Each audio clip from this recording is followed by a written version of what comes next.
Olá, primeiro ano. Espero que vocês estejam todos bem. Então, a partir de hoje nós vamos então dar continuidade à nossa matéria. Só que, como eu expliquei já para vocês, é mais fácil para mim poder gravar a videoaula do que marcar live com vocês. Então, nós vamos combinar o seguinte. Provavelmente, todos os dias ao longo dessa semana, eu vou estar postando uma videoaula diferente. Vocês vão assistir, vocês vão ter em mãos, antes da videoaula, a foto do resumo da matéria que eu vou postar no grupo de vocês. Aí vocês vão assistindo essas videoaulas e vão acompanhando pelo resumo. Caso vocês tenham alguma dúvida que não consegue ser sanada pela leitura da apostila ou assistindo a videoaula, ao longo do tempo agora, eu vou vendo a possibilidade da gente marcar um dia na semana para a gente fazer uma live, para a gente poder tirar as dúvidas, tá? Então, nós vamos conduzir a matéria ao longo da semana e, havendo a necessidade, a gente combina, então, essa live, tudo bem? Então, hoje, nós vamos ver Bio 1, nós vamos lá na apostila 3, nós já vimos lá na frente 1 da biologia, nós já vimos poríferos e já vimos oquinidários.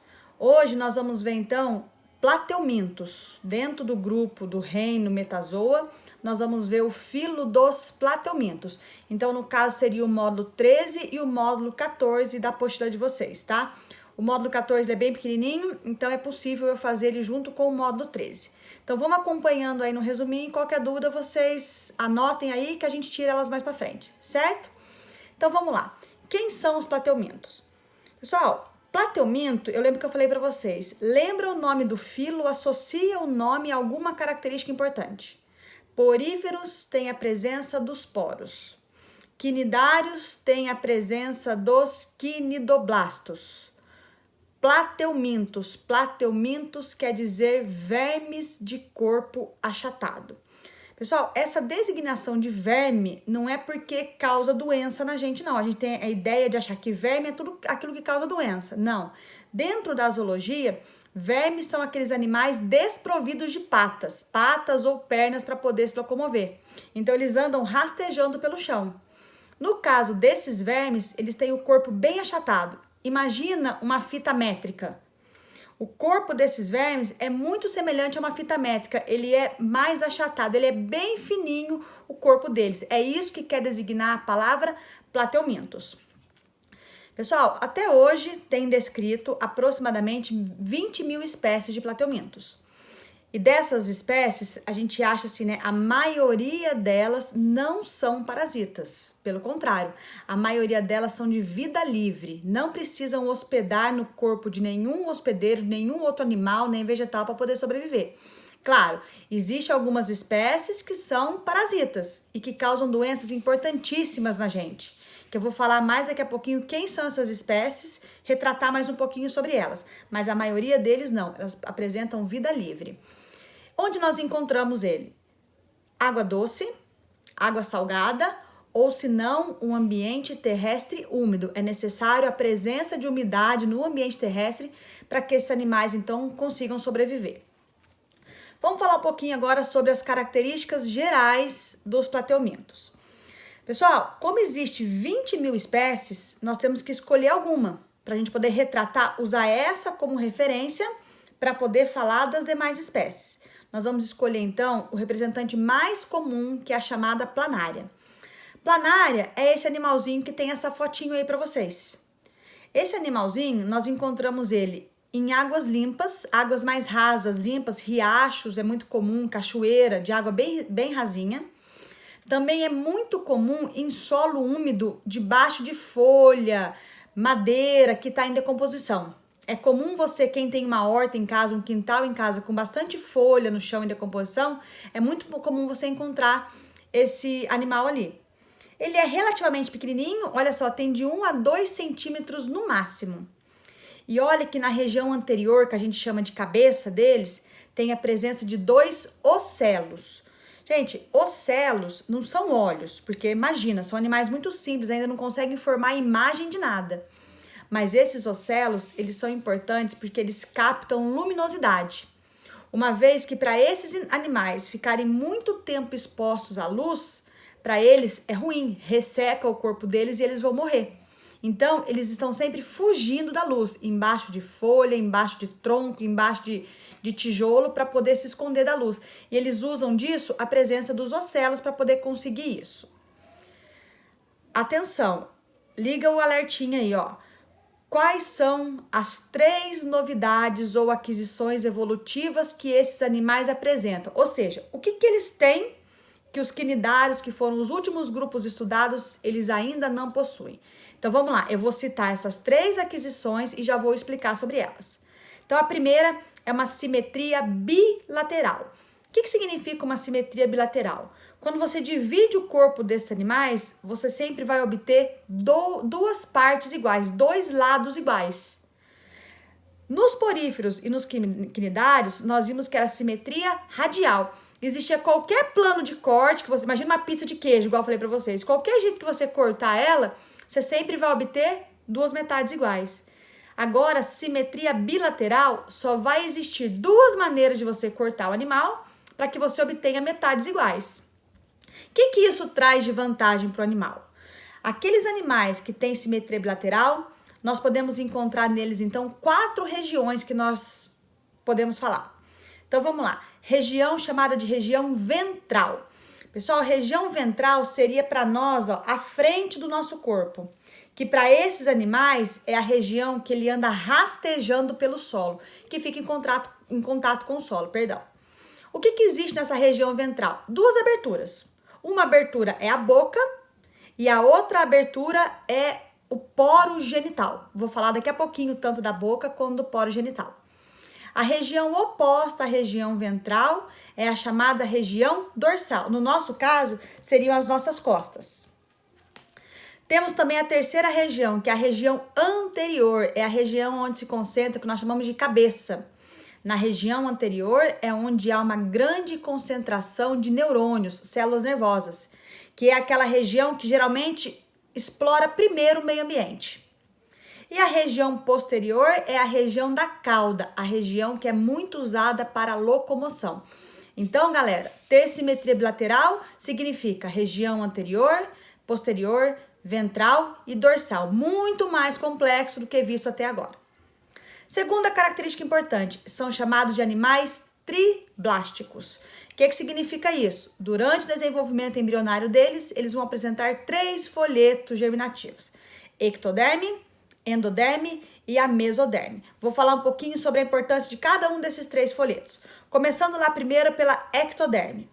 A ectoderme é o folheto mais externo, mais de fora do corpo deles. A função da ectoderme é produzir uma epiderme. Ela que vai dar origem à epiderme, que é o tecido de revestimento e proteção do corpo do animal. Uma característica importante, essa epiderme, ela produz um muco, como se fosse um gel. E esse muco é passado em volta, produzido em volta inteirinha do corpo do animal, para que o corpo dele fique constantemente úmido, porque essa umidade é o que permite esses animais respirarem, fazerem as trocas gasosas. Por isso que eu comentei com vocês a importância dos ocelos. Os ocelos percebem a luz, porque se eles se exporem diretamente à luz, esse muco resseca, esses animais deixam de fazer trocas gasosas e vão morrer. Depois a endoderme. A endoderme, ela vai revestir por fora o intestino desses animais. Pessoal, a única cavidade que existe no corpo desse animal é o intestino. E depois, o terceiro e último tecido é a chamada mesoderme. Pessoal, a mesoderme faz 2 coisas importantes. Primeiro, ele é responsável por dar origem às fibras musculares, o músculo. As fibras musculares, tanto transversal quanto longitudinal. O contrair e o relaxar dessas fibras permite, então, que ele se movimente. E a outra função da mesoderme é originar um conjunto de células chamadas de mesênquima. Lá na reprodução, eu vou voltar a explicar qual é a função desse mesênquima, qual a importância dele para os animais. Então, essa é a segunda inovação evolutiva, os 3 folhetos embrionários. E a terceira, eles são animais acelomados, ou seja, eles não têm ainda no corpo a presença de uma cavidade. A única cavidade que tem no corpo deles é o intestino deles. Do resto, não existe mais cavidade. Pessoal, acende uma lanterninha aí, uma luzinha para vocês aí e guarda. Essas 3 aquisições são muito importantes vocês saberem. Como são formados, né, por aproximadamente 20 mil espécies, eles então são divididos em 3 classes. Ó, reino animal, filo, plateuminto, classe. Vamos falar agora dessa terceira categoria taxonômica, que é a classe. Primeira delas é a classe chamada de Turbellaria. Turbellaria, quem está presente nessa classe, são todos os plateumintos de vida livre. Não existe espécies parasitas aí.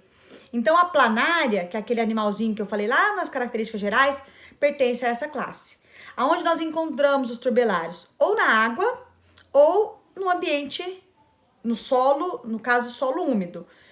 Como eles não são parasitas, eles são predadores.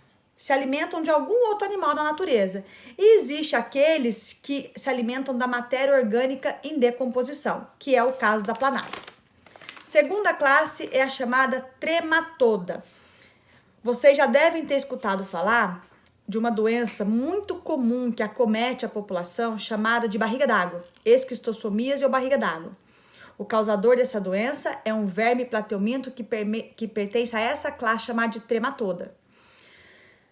Característica importante, eles não apresentam estruturas sensoriais, tá?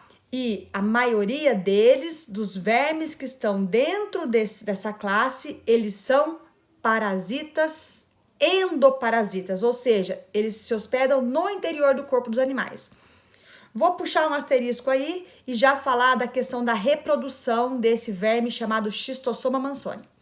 Pessoal, o Schistossoma mansoni, ele é um animal dioico, ou seja, tem um macho e outro verme, a fêmea. E há um evidente dimorfismo sexual, uma diferença muito grande entre o macho e a fêmea. A fêmea, geralmente, ela é mais fininha e bem mais comprida do que o macho.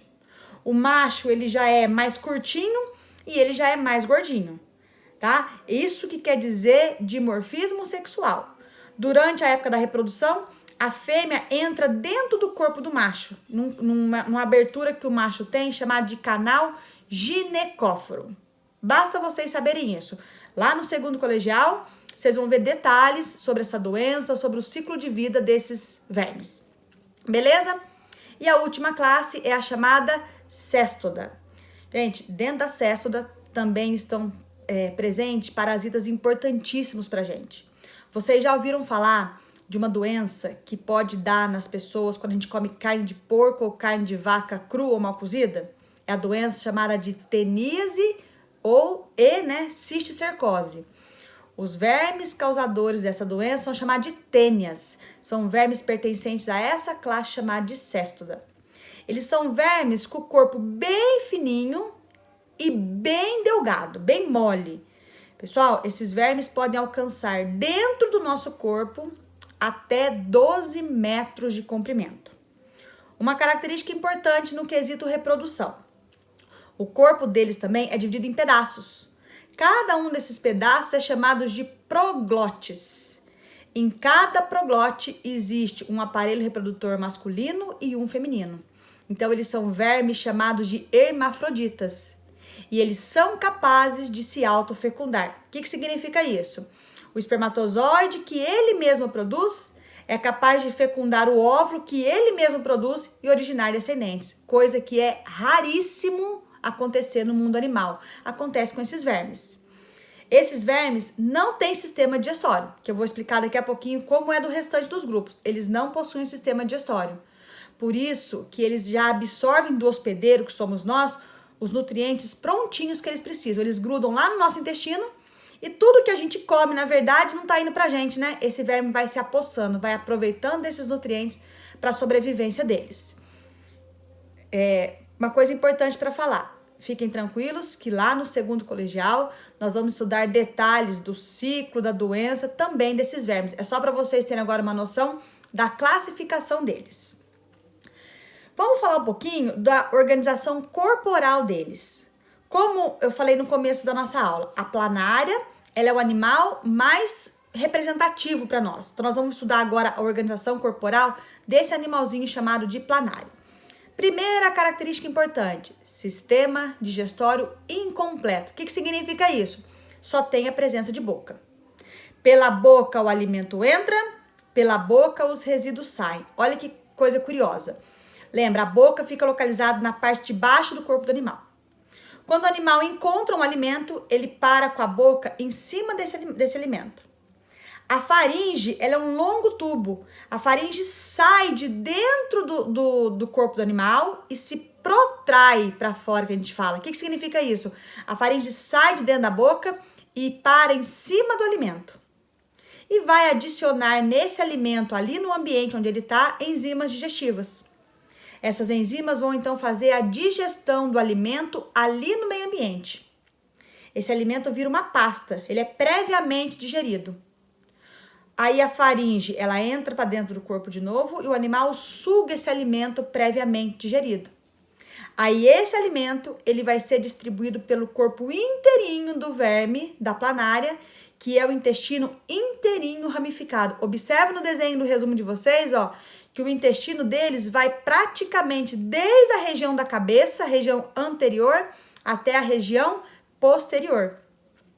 Depois, esses nutrientes são distribuídos para todas as células e dentro das células vai então finalizar a digestão. Por isso que nós dizemos que a digestão ela é extra e depois intracelular. Começa fora da célula e termina dentro da célula desse animal. Tudo aquilo que está dentro do intestino e que não foi aproveitado, que é resto, que é lixo para a planária, ela devolve para o meio ambiente por meio da boca. Lembra, eles não têm a presença de ânus, então tudo é feito mediante boca. Trocas gasosas. São seres vivos, precisam fazer trocas de gases com o meio ambiente. Faz por difusão pela epiderme. A epiderme, ficando sempre úmida, o oxigênio sai do ambiente, atravessa a epiderme, entra dentro do corpo. E o gás carbônico faz o caminho contrário. Sai de dentro do corpo, atravessa a epiderme e ele é exteriorizado. Lembra, só consegue fazer troca por difusão porque eles produzem o muco que deixa essa epiderme deles sempre úmida. Caso contrário, eles morrem asfixiados, vamos dizer assim, sem conseguir fazer trocas gasosas. Outra atenção, presta bastante atenção no que eu vou explicar agora, que é na questão da excreção. O que é excreção? Excreção significa jogar para fora do corpo aquilo que é tóxico, que o próprio corpo produz e que é tóxico. No caso dos plateumintos, apenas eles fazem excreção por uma estrutura chamada de protonefrídeos, que também vocês podem ver a palavra células flama. O que é protonefrídeo? Pessoal, eu fiz o desenho aí de um protonefrídeo, mas no corpo das planárias, os protonefrídeos estão localizados ao longo do corpo deles. Eles têm vários protonefrídeos. Então, o que é um protonefrídeo? Protonefrídeo, ó, ele tem aí uma estrutura denominada de poro excretor. Esse poro excretor, ele se comunica com a abertura do corpo, com a lateral do corpo desses animais. É um buraquinho aberto, vamos dizer assim. Por meio desse buraquinho, então, são jogados para fora o excreta que esse animal produz. Ligado a esse poro excretor, tem a presença da célula flama. Essa célula flama é uma célula especial. Dentro dela tem a presença de flagelos. Esses flagelos, eles ficam batendo e vão recolhendo todos os excretas que tem no corpo dele, encaminha para o poro excretor e o poro excretor, então, joga para fora. Guarda isso. Falou de células flama, vocês lembram? É sempre características de plateumintos. Sistema nervoso deles. Sistema nervoso é do tipo ganglionar. Pessoal, o sistema nervoso deles agora é muito mais organizado. Tem a presença de neurônios se organizando bastante. E o que é importante vocês saberem do sistema nervoso? Observe que lá na região anterior da cabeça deles, tem a presença de dois grandes gânglios cerebroides. Ou seja, são muitos neurônios concentrados ali na cabeça, formando esses grandes gânglios cerebroides. Esses gânglios, eles se comunicam com o restante do corpo por meio de dois chamados cordões nervosos longitudinais. E esses cordões nervosos se comunicam entre si por meio dos nervos transversais. Patrícia, o que é tudo isso? Tudo isso são neurônios. Neurônios muito bem organizados, formando essa estrutura e dando a esses animais melhor capacidade de responder a estímulo. Gente, nesse grupo de animais inicia uma coisa chamada de cefalização. O que significa cefalização? Os neurônios começam a se concentrar em maior quantidade na região anterior da cabeça, aonde vai formar lá na frente no grupo dos animais o chamado encéfalo. Por que concentrar na cabeça? Porque a cabeça é geralmente a primeira região do corpo do animal que explora o ambiente. E a última característica aí é que eles não possuem sistema circulatório. Gente, eles não têm sangue circulando no corpo deles. Você pode pisar em cima de uma planária que não vai sair sangue. E eles não têm nenhum líquido circulando dentro do corpo deles. Como é que faz então para poder distribuir os nutrientes? Como é que faz para poder distribuir os gases? Lembra, os nutrientes são distribuídos pelo intestino, que é ramificado no corpo inteiro. Então não precisa de ninguém distribuir eles. E os gases, como eles são animais bem fininhos, simplesmente por ser fininho, os gases conseguem percorrer o corpo deles sem necessitar da ajuda de nada e nem de ninguém. Então, o formato do corpo deles é o grande aliado por esses animais conseguirem viver sem ter a presença de um sistema circulatório. E para nós finalizarmos, então, vamos falar da reprodução. Vamos falar da reprodução apenas das planárias, que é o representante em estudo para nós. Pessoal, as planárias, elas são, olha lá, hermafroditas. Ou seja, tem os dois sexos, o masculino e o feminino. Mas uma planária sozinha não consegue reproduzir, ela precisa de um parceiro. Então, pessoal, duas planárias se aproximam, levantam a região ventral, que é aquela que está em contato no chão, levanta a região ventral e colocam em contato os poros genitais. O poro genital de uma fica em contato com o poro genital da outra.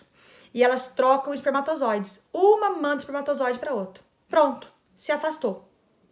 Por isso que eu coloquei lá, ó, é fecundação cruzada.